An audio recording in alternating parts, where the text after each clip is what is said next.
Welcome to civil academy IAS PCS. आज इस current affairs की क्लास में हम डिस्कस करेंगे मोस्ट रीसेंट जियोपॉलिटिकल इशू, वो है मिडल ईस्ट क्राइसिस। और हम इस इशू को ऐसा डिस्कस करेंगे कि आपको आगे मिडल ईस्ट से रिलेटेड कोई भी खबर अगर अखबार में दिखेगी तो आपको समझने में बिल्कुल प्रॉब्लम नहीं होने वाली, बल्कि आप उसका एक एक्सपर्ट एनालिसिस दे पाओगे। बट हमें साथ में ये भी ध्यान रखना है कि अपने यूपीएससी एग्जामिनेशन के लिए क्या पॉइंट्स इंपॉर्टेंट है, मिडिल ईस्ट ज्योग्राफिकली क्या, किस एरिया को मिडिल ईस्ट बोलते हैं, वॉर लाइक सिचुएशन क्या है, and what are the key places and person जिनका नाम न्यूज़पेपर में बार बार आ रहा है। न्यूज़पेपर की हेडिंग से कैसे आपको एनालिसिस सीखना है वो मैं आपको अभी बताता हूँ। सबसे पहले दो तीन बातें ध्यान में रखना है। This class specially made for civil services aspirants. तो हमें कितना डीप में जाना है जियोपॉलिटिकली, हमें वो हमें ध्यान में रखना होगा। दूसरी बात आपको ध्यान में रखनी होगी कि जो भी चीज़ें हम पढ़ रहे हैं, जान रहे हैं, इंडिया के कंटेक्स्ट में किस तरीके से सिग्निफिकेंट है। तीसरी इंपॉर्टेंट चीज़ें हैं यहाँ पर name of people, name of places, जो कि आपके यूपीएससी एग्जामिनेशन में पूछा जाता है। तो आई होप यहाँ तक आप क्लियर हो।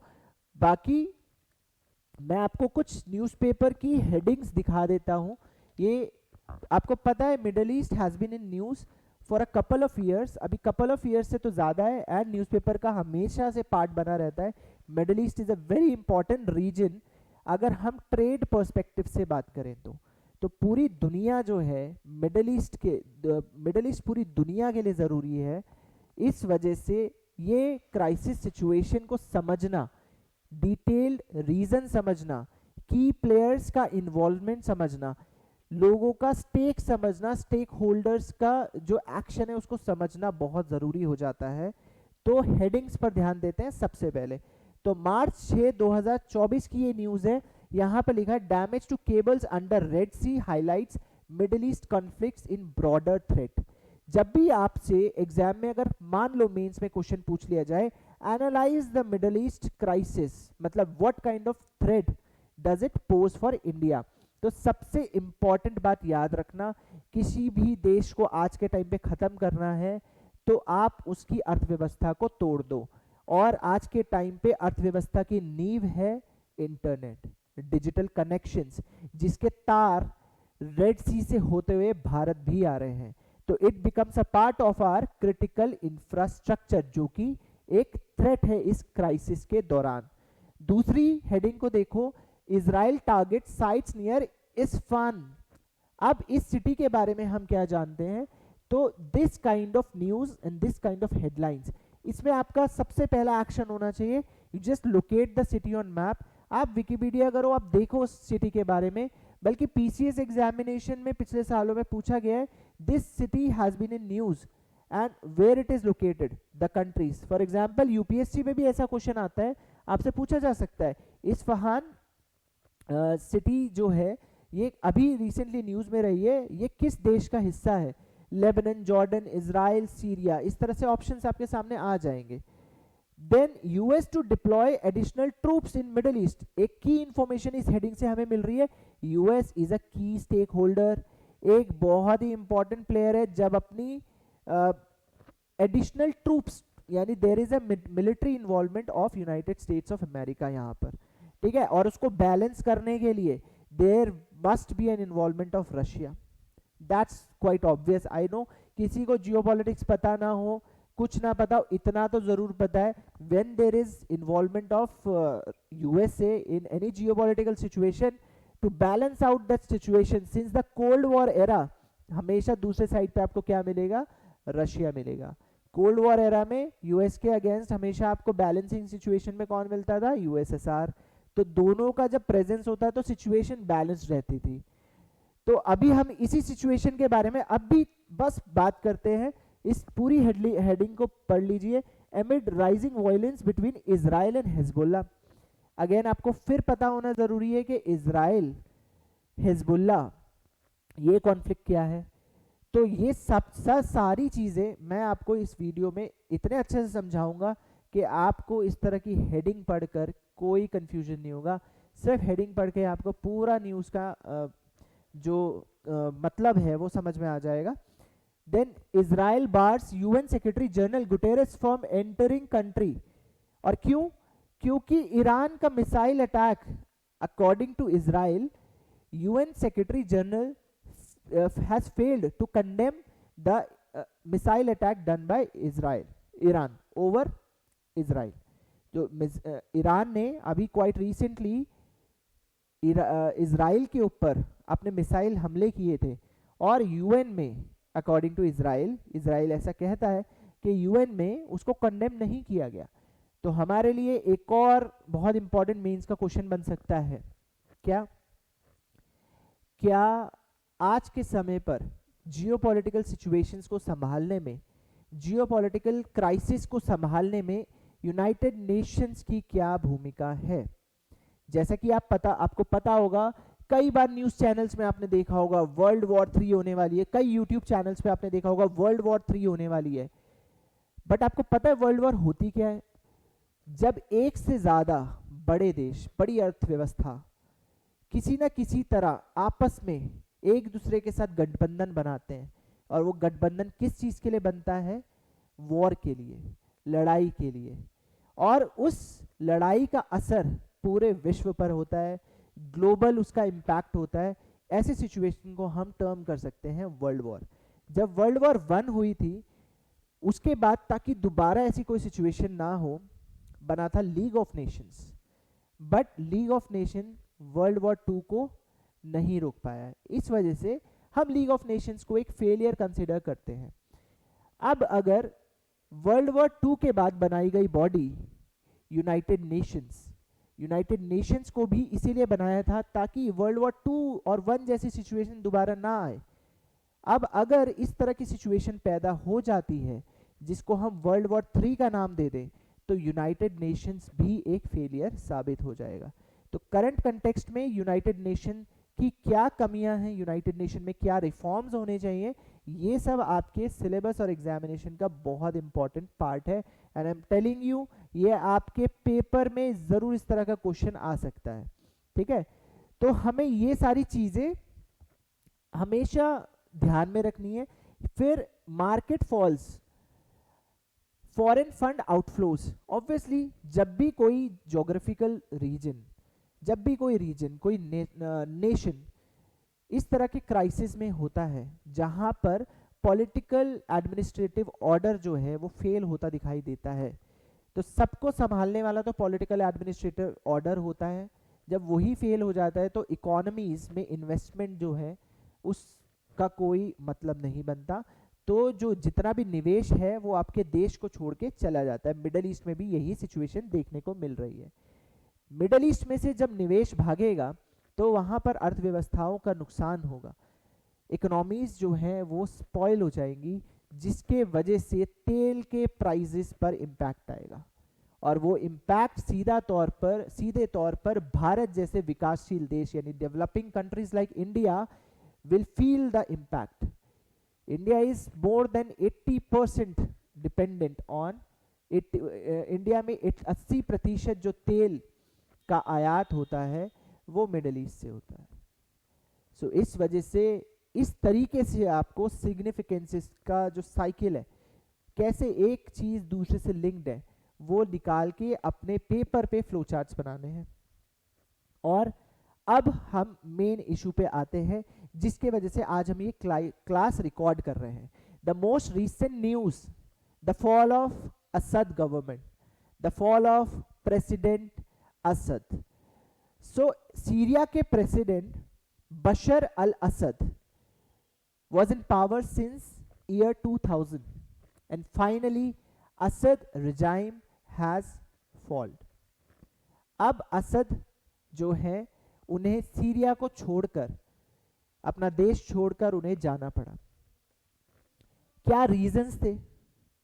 क्या ये 1 साल की बात है, 2 साल की बात है? इस चीज को जानना बड़ा जरूरी है।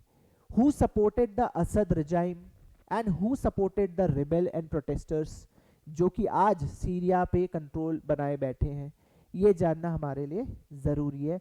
तो इस लेक्चर में आगे बढ़ते हुए हम बिल्कुल रूट कॉज से स्टार्ट करते हुए हम चीज़ों को समझेंगे। तो सबसे पहले हमारे लिए ज्योग्राफिकल रीजन जानना बहुत ज़रूरी है। Which geographical region is called the Middle East. So Middle East के मैप्स अगर आप देखोगे, sometimes Afghanistan and Sudan are also included in Middle East, but necessarily Middle East does not include them.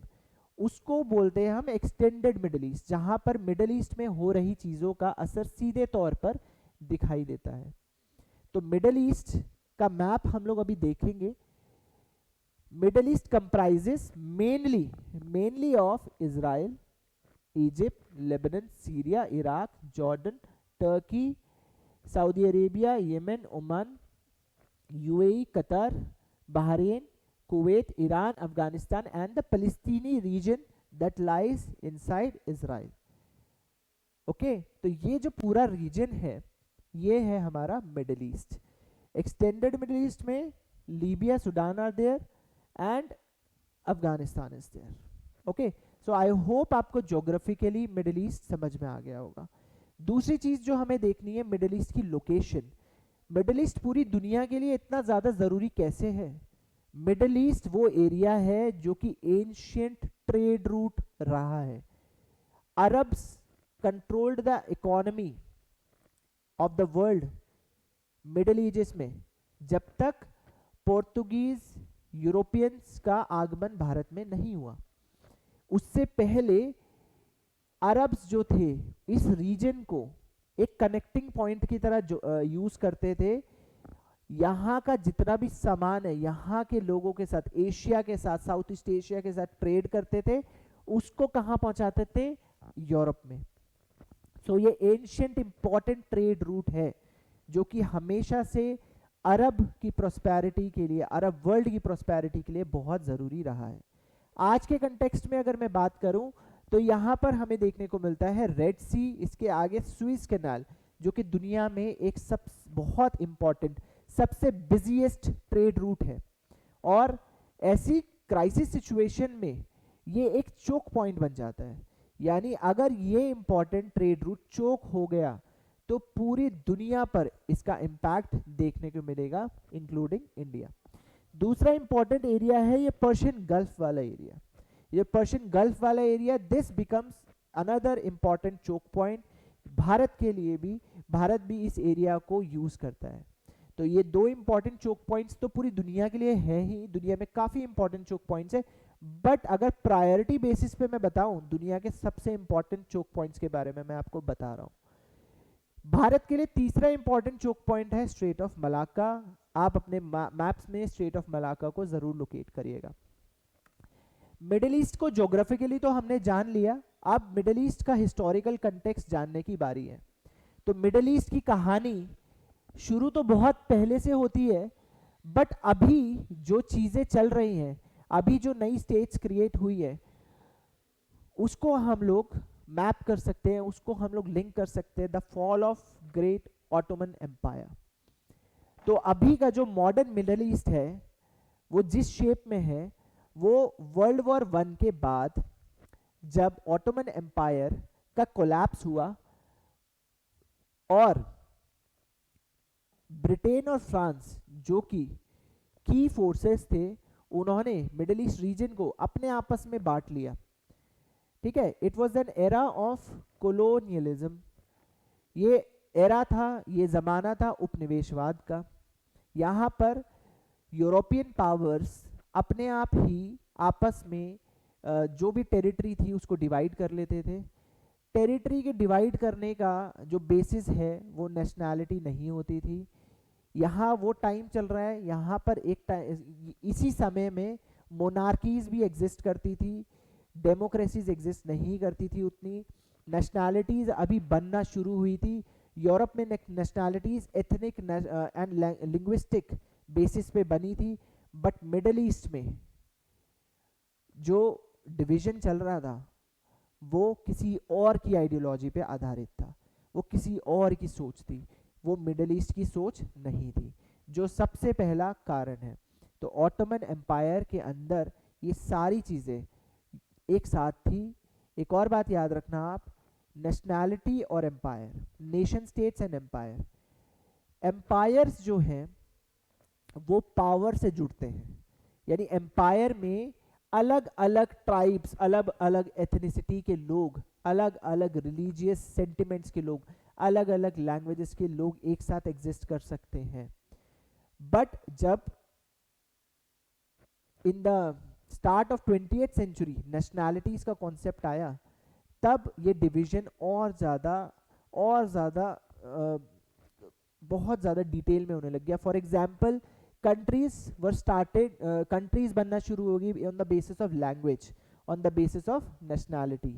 तो Ottoman empire भी एक time पर काफ़ी powerful था। जब वो टूटा तो ब्रिटेन और फ्रांस की फोर्सेस ने ऑटोमन लैंड्स को आपस में बांट लिया on the basis of Sykes-Picot Agreement.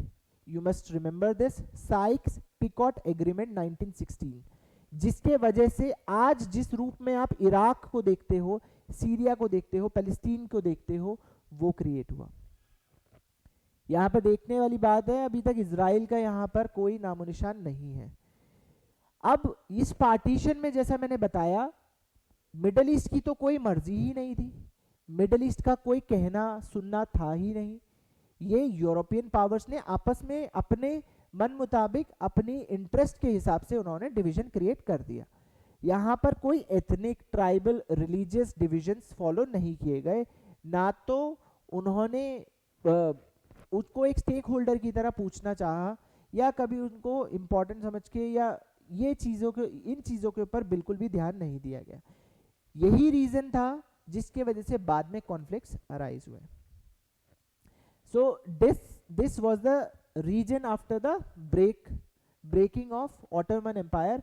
Ottoman empire used to consist of these regions also, वो सऊदी अरेबिया तक एक्सटेंड करता था, but British, France divided these areas, जो कि आपको दिख रहा होगा किस तरीके से। Iran was earlier called Persia, northern Persia में रशिया का इन्फ्लुएंस था और सदर्न पर्शिया में ब्रिटेन का इन्फ्लुएंस था। दिस इज इजिप्ट, एंड नीचे का जितना भी एरिया है दैट वाज सऊदी। तो पहला आपको पता चला breaking of Ottoman empire, Britain, France ने आपस में डिवाइड कर लिया। आज के टाइम पे जिस इराक को जानते हो, जिस पैलेस्टीन को जानते हो, जिस सीरिया को जानते हो, वो उस फॉर्म में, उस दौर में बने। फिर cut to the most important event, the formation of Israel, the creation of Israel। Israel के क्रिएशन में सबसे बड़ा हाथ था ब्रिटेन का। तो एस्टैब्लिशमेंट ऑफ इजराइल इन 1948 वो किसका रिजल्ट था? Zionist movement and international pressure. आपको मैं बता दूं, ज्यूज जो थे वो पूरे दुनिया में अलग अलग रीजन्स में स्कैटर्ड थे, and Britain had a sentiment towards the Jews कि इनको अपनी जगह मिलनी चाहिए। इसका रीज़न आप सबको पता होगा। एक सॉफ्ट कॉर्नर कैसे डेवलप हुआ after the atrocities of Hitler against the Jews. So Jews को भी अपना एक टेरिटोरियल लैंड मिलना चाहिए, ऐसा ब्रिटेन का सेंटिमेंट था। इंटरनेशनल प्रेशर था वर्ल्ड वॉर 2 के बाद। इसी प्रेशर के तहत यूनाइटेड नेशंस में क्रिएट हुआ पार्टीशन प्लान 1947। इसने क्या प्रपोज किया कि जो पैलेस्टीन है उसको ज्यूइश एंड अरब स्टेट्स में डिवाइड किया जाएगा, जो कि ज्यूस ने तो एक्सेप्ट कर लिया, बट जो अरब वर्ल्ड था, अरब कंट्रीज थी, उन्होंने एक्सेप्ट नहीं किया। ठीक है, यहाँ पर एक जो कॉन्फ्लिक्ट था इजराइल पैलेस्टीन का, वो स्टार्ट हो चुका था। दूसरी बात है, इजराइल ने फिर 1948 में अपना इंडिपेंडेंस घोषित किया। इजराइल मई 14, 1948 को एक इंडिपेंडेंट कंट्री बन गया। अब यहां पर से शुरू होती है पहली इजराइल और अरब वॉर।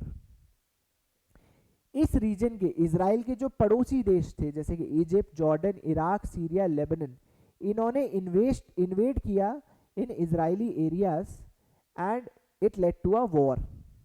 यहां से शुरू होता है Middle East crisis, the crisis of Middle East. Actual में मैं आपको बताऊं, मिडिल ईस्ट क्राइसिस की भी दो पिक्चर्स हैं। अभी हम पहली पिक्चर देख रहे हैं, दूसरी पिक्चर जो है वो अभी थोड़ी देर बाद स्टार्ट करते हैं। इसमें Israel, the newly formed nation, was victorious. नया नया बना हुआ देश इजराइल जीत गया। अब ये कैसे पॉसिबल था? जब आपके सर पे बाहुबली का हाथ हो तो फिर आपको किस बात से डर? तो इजराइल के साथ थे द वेस्टर्न पावर्स, इजराइल के पास था western support. Israel emerged victorious and expanded its territory। अब जितना उसको यूएन प्लान के तहत मिला था, उसने उससे भी आगे अपने आप को एक्सपैंड कर दिया। 7 लाख पैलेस्टीनियन अरब्स डिस्प्लेस हुए। पहला माइग्रेशन, लार्ज स्केल माइग्रेशन हुआ, लोग विस्थापित हुए, लीडिंग टू पैलेस्टीनी रिफ्यूजी क्राइसिस। इसका इम्पैक्ट क्या हुआ? 1948 वॉर के वजह से इजराइल और अरब स्टेट के बीच में अब ऐसा खट्टापन आ चुका था, ऐसा दोनों के बीच में एक ऐसा कॉन्टेस्ट स्टार्ट हो चुका था, जो कि आप 2024 तक अखबारों में पढ़ोगे। आप सोचो। तो आगे बढ़ते हम, ये क्राइसिस चलता गया। अब आप टाइमलाइन समझते जाना। इसके बाद most famous Suez crisis of 1956। ये एक मिलिट्री कॉन्फ्लिक्ट था जिसमें एक तरफ इसमें कौन कौन पार्टीज थी पहले वो देख लेते हैं। Egypt, Israel, Britain, France. अब हुआ क्या था? Egyptian president Gamal Abdul Nasser, Gamal Abdul Nasser के बारे में मैं बता दूं कि ये नॉन अलाइन मूवमेंट में भारत के साथ एक बहुत ही की प्लेयर थे। Egypt was also a part of non-aligned movement as well as India. Non-aligned movement क्या हुआ था, उसकी कहानी अभी थोड़ी देर में जब उसका इम्पोर्टेंस स्टार्ट हो जाएगा तब हम डिस्कस करेंगे। ये छोटी सी इंफॉर्मेशन आप नोट कर सकते हो। अब इजिप्ट के जो प्रेसिडेंट थे उन्होंने स्विस कैनाल को नेशनलाइज कर लिया, जिसके वजह से इजराइल को मिलिट्री का इस्तेमाल करते हुए अपना डोमिनेंस यहाँ पे दिखाना पड़ा। यहाँ पर उसको साथ मिला यूके और फ्रांस का। अगेन मैंने बताया, इसके बाद से आप एक चीज याद रख लेना, इजराइल हर लड़ाई जीता है। इजराइल के पास हमेशा वेस्टर्न सपोर्ट था। अभी यहाँ पर की प्लेयर्स याद रखो, 1956 तक भी मेजर जो की प्लेयर्स थे वो कौन थे? Israel, Arab states and two most prominent western states जो कि हैं ब्रिटेन एंड फ्रांस। अब आपको यहाँ पे धीरे धीरे यूएस का इन्वॉल्वमेंट भी दिखना शुरू हो जाएगा। यूएस यहाँ पे इन्वॉल्व हुआ क्यों था मैं बताता हूँ। जहां आपने वो मीम भी देखा होगा, यूट्यूब पे वीडियोस भी देखा होगा, जहां पे तेल निकलता है वहां यूएस पहुंच जाता है। तो सऊदी अरेबिया में, ईरान में जब तेल निकला, यूएस वाज देयर। यूएस के कॉर्डियल रिलेशन थे दोनों के साथ। ये इसी पिक्चर के बारे में मैं बात कर रहा था। ये है दूसरी पिक्चर। अभी हमारी पिक्चर चल रही है Israel Palestine, Israel Arab world वाले कॉन्फ्लिक्ट की तरफ। आई होप आपको क्लियर है।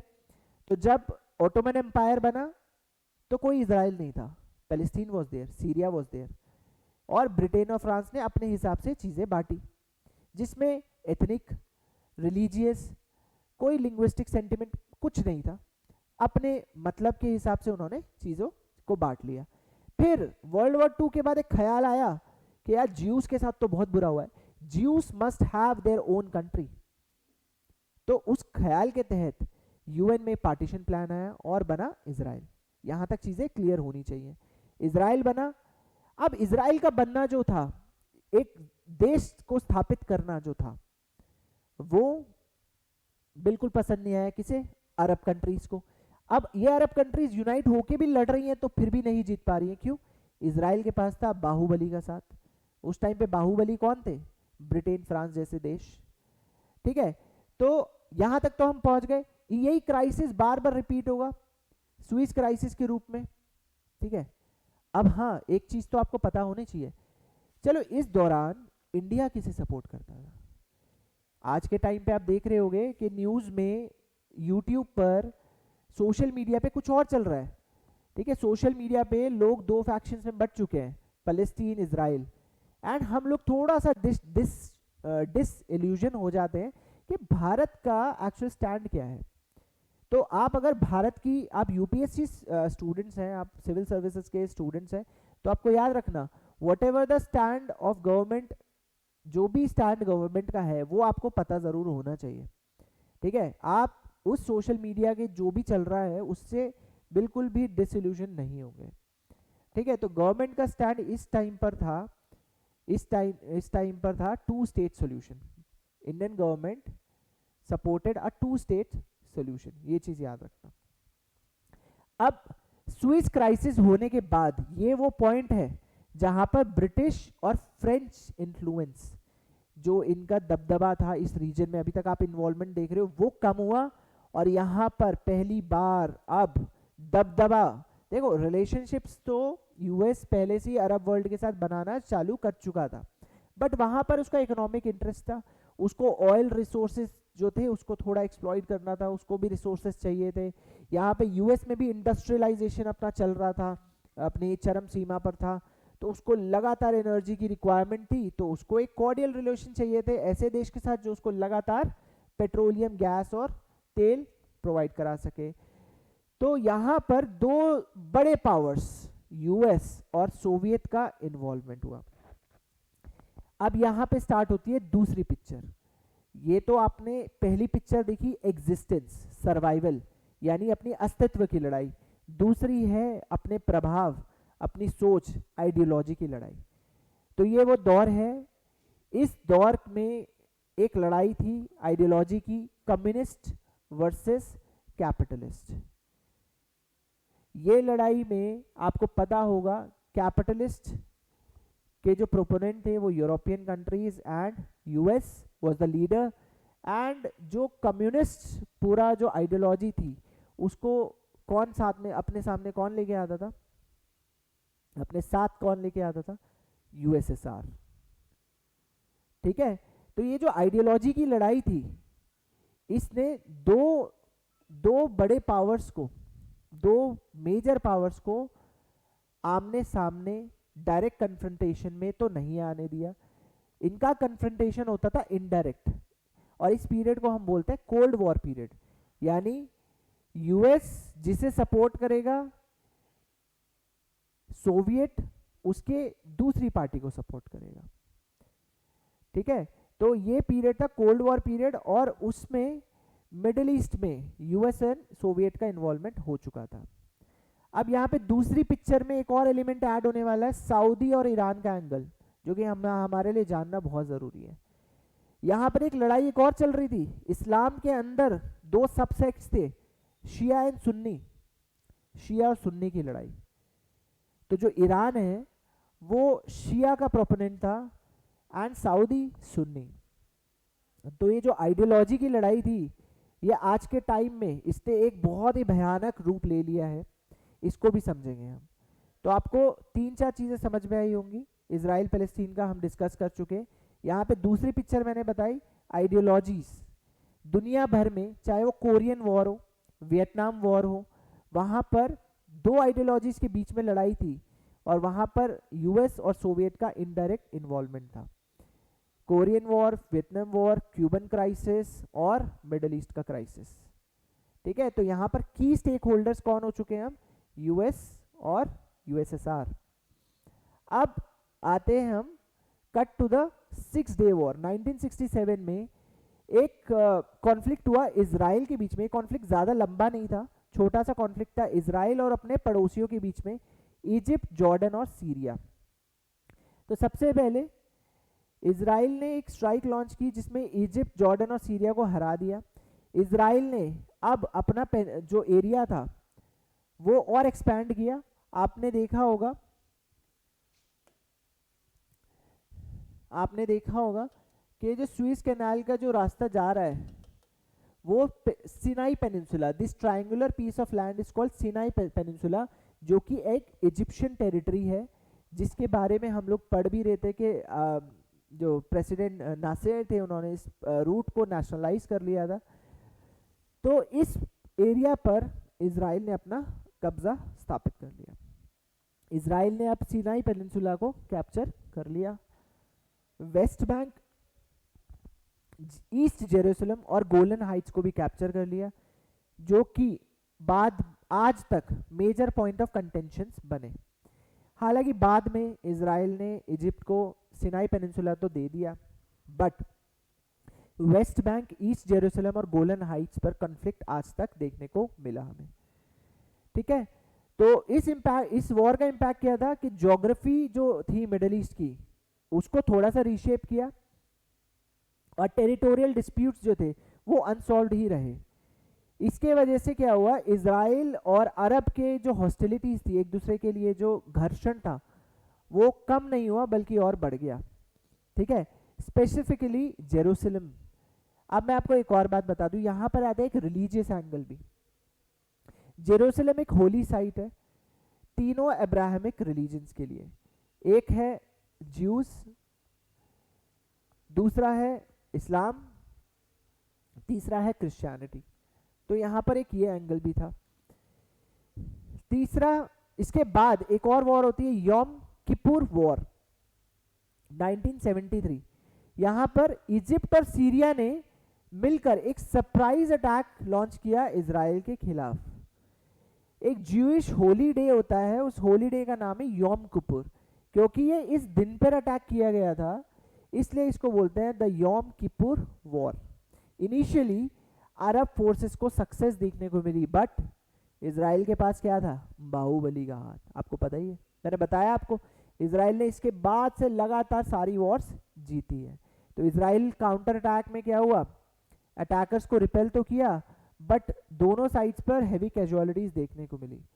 इजराइल इसमें जीता, बट इसमें इस जीत के बाद भी मिडिल ईस्ट का जो बैलेंस था, जियोपॉलिटिकल बैलेंस था, वो थोड़ा सा क्या हुआ, शिफ्ट हो गया। अब पहली बार यहां पर पीस टॉक्स के बारे में बात होनी शुरू हुई कि मिडिल ईस्ट की क्राइसिस को सबके भले के लिए निपटाना बड़ा जरूरी है। और वॉर्स आपने देख ली, एक से ज्यादा वॉर्स हो चुकी थी, तो वॉर से कोई सोल्यूशन नहीं निकल रहा था। सो यहाँ पर पीस टॉक्स बहुत जरूरी है, जिसके वजह से पहले पीस टॉक स्टार्ट हुए किसके बीच में, इजराइल और इजिप्ट के बीच में। नाम क्या है, camp David accords 1978। I hope आप लोगों को कहानी समझ में आ रही है पूरी। कैंप डेविड अकॉर्ड्स 1978 को ब्रोकर करने वाला कौन था, यूएस। याद रखना, इसके बाद से तो यूएस यहां पर की स्टेक होल्डर है, एक की एक्टर है। ठीक है, अब यहां पर पीस एग्रीमेंट हुआ, टेरिटोरियल कंसेशंस के बारे में बात हुई। जैसे कि मैंने आपको बताया कि बाद में इजराइल ने अपना सिनाई पेनिनसुला वहां पे दे दिया था, तो किस एग्रीमेंट के तहत दिया था, किस अकॉर्ड के तहत दिया था, कैंप डेविड अकॉर्ड के तहत दिया था। ओके, फिर लेकिन ये बहुत ज्यादा सक्सेसफुल नहीं रहा। क्यों, क्योंकि अरब वर्ल्ड, अरब के जो बाकी कंट्रीज थी, उन्होंने इजिप्ट को बोला भाई तूने कैसे पीस एग्रीमेंट साइन कर लिया, क्यों कर लिया, अब हम तुझे अरब वर्ल्ड का हिस्सा नहीं मानते। तो इजराइल जो इजिप्ट था, it was expelled from the Arab league, अपने हाथ मिलाने की वजह से। दूसरी बात है, कैंप डेविड अकॉर्ड जो था ये सक्सेसफुल ही नहीं रहा। किस चीज में, पैलेस्टीनियंस का जो इशू है उसको सॉल्व करने में, एड्रेस भी नहीं किया गया इस इशू को। तो जो पॉइंट ऑफ कंटेंशन था मेजर, वो तो रिजॉल्व ही नहीं हुआ यहाँ पर। इसके बाद ईरान और इराक की वॉर होती है। अब आपको मेजर चीज बताता हूं, ठीक है। अब हम दूसरी पिक्चर को डिस्कस करेंगे। तो जैसे कि मैंने बताया, सऊदी एंड ईरान। आप इमेजिन करोगे कि ईरान में, जिसको आज इस्लामिस्ट कंट्री बोलते हैं, एक टाइम पे लोग बीच के जो स्विम सूट्स पहन के बीच पे घूमने जाते थे, नाचते थे, गाते थे, म्यूजिक सुनते थे, वेस्टर्न म्यूजिक, एक वेस्टर्न कल्चर का बहुत बड़ा इन्फ्लुएंस था ईरान में। बट ये इन्फ्लुएंस 1979 में आके खत्म हुआ। याद रखना, यहां पर अंदर ही अंदर एक चचा, आप चचा का नाम देखो, यहाँ पे मैं मेजर नाम नहीं ले रहा हूं क्योंकि अभी इस पॉइंट पे वो नाम याद रखने आपके लिए जरूरी नहीं है। तो एक चाचा थे जो कि बहुत ही ज्यादा दुखी थे ईरान के वेस्टर्न अप्रोच से, कि ईरान में सभ्यता खत्म हो चुकी है, शर्म हया खत्म हो चुकी है। तो जो एक्सट्रीमिस्ट इस्लामिस्ट टेंडेंसी है वो धीरे धीरे धीरे धीरे बल पकड़ रही थी, और इसी को बोलते हैं, जब वो टेंडेंसीज उभर के आई, इसराइल की जो स्टेबल गवर्नमेंट, एस्टैब्लिश्ड गवर्नमेंट था, उसको गिरा दिया, उसको बोलते हैं हम इरानियन रेवोल्यूशन ऑफ 1979। ओके, और ईरान जो मैंने बताया आपको कैसी स्टेट थी, शिया। सऊदी अरेबिया कैसी स्टेट थी, सुन्नी। उसके बीच में था इराक। तो इराक हमेशा क्या बन गया, एक बफर स्टेट था, लेकिन बफर की तरह काम नहीं कर पाया। ईरान बन गया कॉन्टेस्ट जोन, वहां पर दोनों आके भिड़ते थे। यहाँ पर स्टार्ट हो गई प्रॉक्सी वॉर्स। प्रॉक्सीज का मतलब डायरेक्ट मिलिट्री का इन्वॉल्वमेंट नहीं है, लेकिन स्पॉन्सर्ड ग्रुप्स का इन्वॉल्वमेंट है। तो जो ईरान था वो शिया एक्सट्रीमिस्ट मिलिटेंट्स को स्पॉन्सर करता था, एंड सऊदी के पास भी सिमिलर सुन्नी मिलिटेंट्स थे। तो वो दोनों कहाँ कॉन्टेस्ट करते थे, इराक में। अब इराक को भी अपनी कुछ वजूद का कुछ इस दौरान पे अपने जियोपॉलिटिक्स में कुछ दिखाना था उसको अपना, कि हम भी कुछ है, हम भी हैं। तो यहाँ पर ईरान इराक वॉर ऑफ 1980 से 88 चली, क्योंकि इस टाइम पे इराक में एक ऐसा पॉलिटिकल लीडर था जो कि इराक के वजूद को मजबूत करना चाहता था, इराक के डोमिनेंस को, मिडिल ईस्ट में इराक के डोमिनेंस को मजबूत करना चाहता था। उस लीडर का नाम था सद्दाम हुसैन, जिसके वजह से इराक वॉर हुई, Iraq Iran war. Saddam Hussain बहुत एम्बिशियस था। उसने क्या किया, पहले तो ईरान में इन्वेड किया, क्योंकि अभी अभी मैंने बताया ईरान में क्या चल रहा था, रेवोल्यूशन। ईरान में चल रही थी क्रांति। अब क्रांति के समय सब उथल पुथल हो रहा था, तो उस उथल पुथल का फायदा उठाते हुए इराक ने इन्वेड किया ईरान को, ठीक है।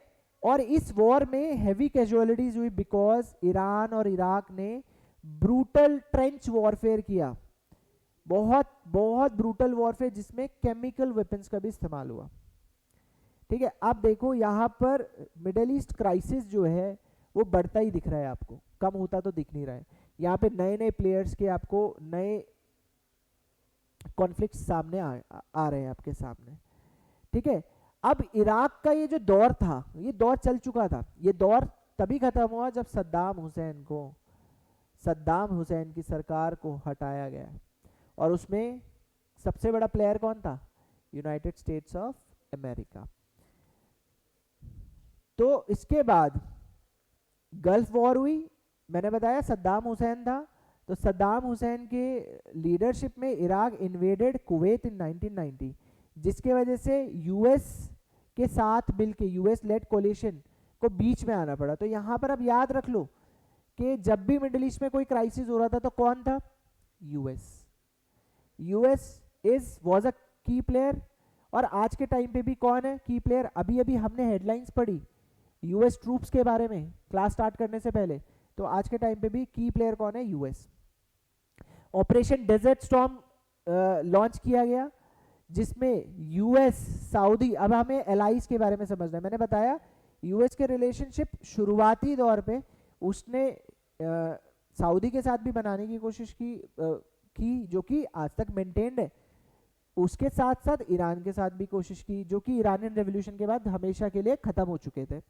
उसके बाद इराक को भी सबक सिखाया यूएस ने, जिसमें एक कोलिशन बनाया। उसने अपने मिडिल ईस्ट में साथी चुने, जिसमें था सऊदी अरेबिया और कुवैत के साथ मिलकर ऑपरेशन डेजर्ट स्टॉर्म लॉन्च किया अगेंस्ट इराक, जिसके वजह से सीज फायर तो हो गया। इस गल्फ वॉर के वजह से यूएस का मिलिट्री प्रेजेंस यहां पे स्थापित हो गया, और इसके बाद से आपको देखने को मिलेगा रिसेंट टाइम्स तक यूएस का military presence, until Donald Trump के पहली सरकार, तब तक मिलिट्री प्रेजेंस वहां पर प्रेजेंट रहा। फिर 1993 का ओस्लो अकॉर्ड, आप पीस एग्रीमेंट, एक शांति समझौता हुआ इजराइल और पैलेस्टीन लिबरेशन ऑर्गेनाइजेशन के बारे में। इसको भी ब्रोकर कौन कर रहा है, यूएस कर रहा है, ठीक है। तो यहाँ पे क्या समझौते में क्या था कि हम एक दूसरे की वजूद को, अस्तित्व को पहचान देंगे, म्यूचुअल रिकॉग्निशन, और लिमिटेड अथॉरिटी। ठीक है, यानी अकॉर्ड ने एक लिमिटेड सेल्फ रूल दिया पैलेस्टीनियंस को, एक प्रॉपर नेशन या नेशनैलिटी या गवर्नमेंट नहीं, एक self rule with in a territory वो दिया गया। ठीक है, किन पार्ट्स में, जहां पे पैलेस्टीनी पॉपुलेशन ज्यादा थी, वेस्ट बैंक एंड गाजा। ये हिस्टोरिक ब्रेक थ्रू था क्योंकि आज तक अभी तक ये पैलेस्टीनी पॉपुलेशन का जो मुद्दा था, इजराइल और फलस्तीन का जो मुद्दा था, वो तो कहीं सॉल्व नहीं हो रहा था, बट यहाँ पर पहला ऐसा एकॉर्ड साइन हुआ जहां पर एटलीस्ट बात हुई, कोशिशें हुई। ठीक है, फिर भी एक मैंने आपको की पॉइंट ऑफ वो बताया था ना, कंटेस्ट जेरूसलम, वो तो यहाँ पे सॉल्व नहीं हुआ। रिफ्यूजीज, बॉर्डर्स, तो इस वजह से ये पीस प्रोसेस जो है फाइनली फेल हुआ। उसके बाद फाइनली इराक का जो इन दूसरे देशों में घुस के इन्वेजन करना, सद्दाम हुसैन का जो अस्तित्व था, जो उसने इराक को पावरफुल और इराक की दुनिया में जियोपॉलिटिक्स में पावरफुल प्रेजेंस की जो कसम खाई थी, उसको यूएस ने यहाँ पर तोड़ दिया।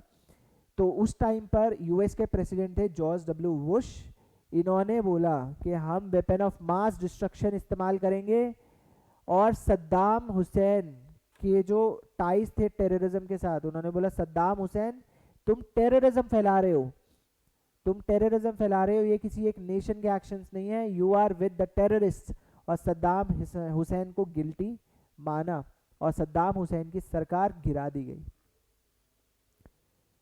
ठीक है, उन्होंने ये बोला, यूएस का ये थ्रेट था कि शायद से उनका शक ये था कि इराक के पास वेपन ऑफ मास डिस्ट्रक्शन हो सकते हैं। ठीक है, बट वहां पर कोई मास डिस्ट्रक्शन का वेपन नहीं मिला।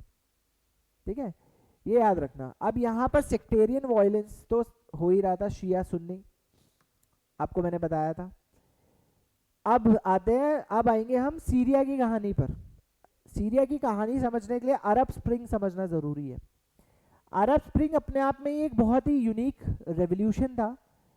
इसमें इंटरनेट, सोशल मीडिया का इस्तेमाल बहुत प्रोमिनेंटली देखने को मिला। अपने आप में यूनिक प्रोटेस्ट था। ये प्रोटेस्ट था against the monarchies of Arab world और या यहाँ पे जो यूथ था, मोस्टली इसमें यूथ ने पार्टिसिपेट किया था। कहा जाता है अरब स्प्रिंग में जो इन्फ्लुएंस था और इसको स्पॉन्सरशिप मिली थी वेस्टर्न वर्ल्ड से भी। ये डेमोक्रेसी को, लोकतंत्र को आगे बढ़ाना चाहते थे। जितने भी अरब वर्ल्ड में मोनार्कीज हैं उनको हटाना चाहते थे। तो ये एक रेवोल्यूशन आया अरब स्प्रिंग में। जैसा मैंने बताया, जो हम लोग पढ़ रहे थे, सीरिया में असाद रजीम सिर्फ 2000 से नहीं चल रही थी, उससे पहले भी सीरिया में ईयर 2000 से पहले भी हाफिज अल असद का रूल था, जो बसर अल असद के पिताश्री थे, फादर थे। तो असद रूल जो था एक डायनेस्टिक रूल बन गया था।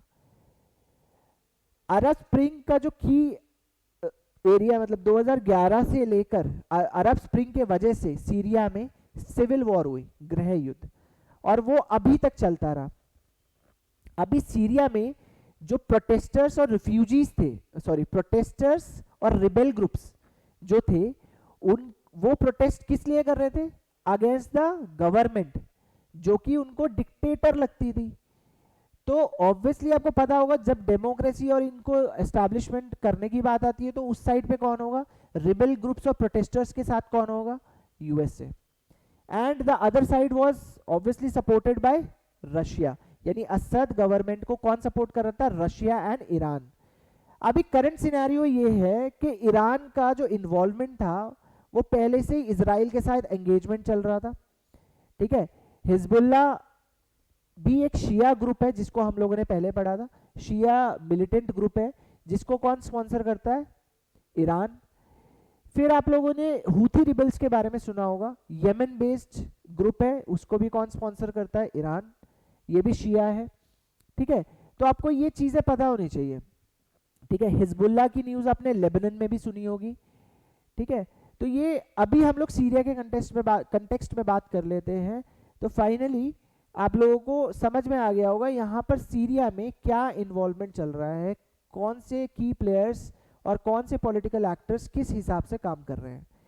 तो US and other western democracies they support whom their allies, जैसे कि Saudi Arabia, the Sunni fraction, the fraction who supports जो अरब स्प्रिंग का जो कॉन्सेप्ट था रेवोल्यूशन का, डेमोक्रेसीज उनको सपोर्ट करता है। यहाँ पे मैंने बताया ईरान बिजी था, ईरान भी इन्वॉल्व था खुद। उसके साथ साथ Russia, internally Russia is now weak क्योंकि वो बहुत समय से वॉर्स में इंडल्ज्ड है। तो ये एक बहुत ही अच्छा मौका था जब प्रोटेस्टर्स और रिबेल ग्रुप सीरिया में असद गवर्नमेंट को बाय बाय कह दे। तो अरब स्प्रिंग के बारे में थोड़ी सी और बातें जान लो, फिर हम इस क्लास को क्लोज करते हैं। आई होप आपको समझ में तो आया होगा what is the key issues, की प्लेयर्स एंड क्या मिडल ईस्ट में क्या क्राइसिस है। सिर्फ एक रीजन नहीं है मिडल ईस्ट में क्राइसिस का, देयर आर मल्टीपल प्लेयर्स, अलग अलग तरह से इन्वॉल्व हैं, मल्टीपल रीजंस हैं। सारे रीजंस हमने बहुत अच्छे से डिस्कस कर लिए हैं। तो की इवेंट्स में हमें टूनिशिया 2010, इजिप्ट 2011, लीबिया 2011, इसको एक बार आप रीड आउट कर लेना। तो हमने देखा कि सिविल वॉर्स कहाँ पे स्टार्ट हो गई थी, सीरिया, लीबिया एंड येमेन, और उसका आज तक आपको असर देखने को मिलता है। एक बार आप इसे रीड करो फटाफट मेरे साथ। अरब स्प्रिंग की वजह से सीरिया में कॉन्फ्लिक्ट स्टार्ट हुआ, जिसके वजह से मल्टीपल एंगल्स पे सिविल वॉर स्टार्ट हुई। प्रोटेस्ट था, प्रोटेस्ट वायलेंट हो गया, पीसफुल प्रोटेस्ट वायलेंट हो गया। बशर अल असद के रिजाइम के अगेंस्ट ये प्रोटेस्ट था जो कि आर्म्ड रिबेलियन में कन्वर्ट हो गया। क्यों? क्योंकि उस प्रोटेस्ट को दबाने के लिए बहुत वायलेंस का इस्तेमाल किया जा रहा था। देन इंटरनेशनल इन्वॉल्वमेंट, जो कि मैंने आपको बताया कि फॉरेन पावर्स, रशिया जो कि असद रजीम को सपोर्ट कर रहा था, US was supporting rebel factions, और इसी दौरान राइज हुआ आईएसआईएस का। बट आईएसआईएस की अपनी अलग आइडियोलॉजी है, वो किसी गवर्नमेंट और एस्टैब्लिशमेंट से ज़्यादा लिंक नहीं है। आइडियोलॉजी आईएसआईएस की भी बता देता हूँ, ये है कि जो पुराना खलीफा या कैलिफेट वाला जो इस्लाम का जो रूल था, उस एरा को, उस जमाने को वापस लाने का सपना है। ठीक है, इम्पैक्ट क्या था सीरियन सिविल वॉर का, आज फाइनली हमें अब पता चला है इम्पैक्ट आज क्या है। तो अरब स्प्रिंग से शुरू हुई कहानी कब? 2011 में।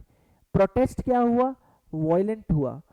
प्रोटेस्टर्स और रिबेल ग्रुप्स हमेशा से प्रेजेंट थे, प्रोटेस्ट लगातार कंटिन्यूड रहा। मौके की तलाश थी, मौका मिला। ईरान अपने तरह से बिजी था, उतना पावरफुल भी नहीं था। ठीक है, ईरान इजराइल में बहुत ज़्यादा एंगेज हुआ। रशिया इंटरनली वीक था। बहुत अच्छा मौका मिला प्रोटेस्टर्स और रिबेल ग्रुप को। Finally Asad regime ended. आई होप आपको इस वीडियो में मजा आया होगा। मिडिल ईस्ट की सिचुएशंस, जियोपॉलिटिकल टेंशंस, सीरिया के बारे में आपको समझ में आया होगा, इजराइल की टेंशन समझ में आई होगी, मिडिल ईस्ट सिचुएशन समझ में आई होगी, आपको सऊदी ईरान के बीच में क्या इशू है वो समझ में आया होगा, हिजबुल्ला और हुती क्या है आपको वो समझ में आया होगा। तो इसी के साथ आज की क्लास हम एंड करते हैं। आई होप आपने इस क्लास से बहुत कुछ सीखा होगा। इसी तरह की वीडियोस के लिए जुड़े रहिए सिविल एकेडमी के यूट्यूब चैनल के साथ। और अगर आप सिविल एकेडमी में जुड़ना चाहते हैं तो आपको मैं बता दूं, हम अपने ऑफलाइन ऑनलाइन कोर्सेज के माध्यम से प्रीलिम्स और मेंस की तैयारी बहुत अच्छे से कराते हैं। क्लास में ही हम यूपीएससी और यूपीपीसीएस, यूकेपीसीएस के मेंस और प्रीलिम्स के एलिमेंट्स को इतने अच्छे से डिस्कस करते हैं, it is more discussion than teaching, कि आपकी तैयारी 12 से 14 महीने में इतनी अच्छी हो जाती है कि आप एग्जाम को बिल्कुल अच्छे से निकाल पाएं। तो इसी तरह की वीडियोस के लिए तो जुड़े रहिए सिविल एकेडमी के साथ। और अगर आपको सिविल एकेडमी के साथ जुड़ना है तो ज़रूर कांटेक्ट कीजिए, और सिविल एकेडमी के आप वेरियस प्रोग्राम्स का हिस्सा बन सकते हैं, टेस्ट सीरीज का हिस्सा बन सकते हैं, क्लासरूम कोर्सेज का हिस्सा बन सकते हैं। तो मिलते हैं नेक्स्ट वीडियो में। Till then good bye.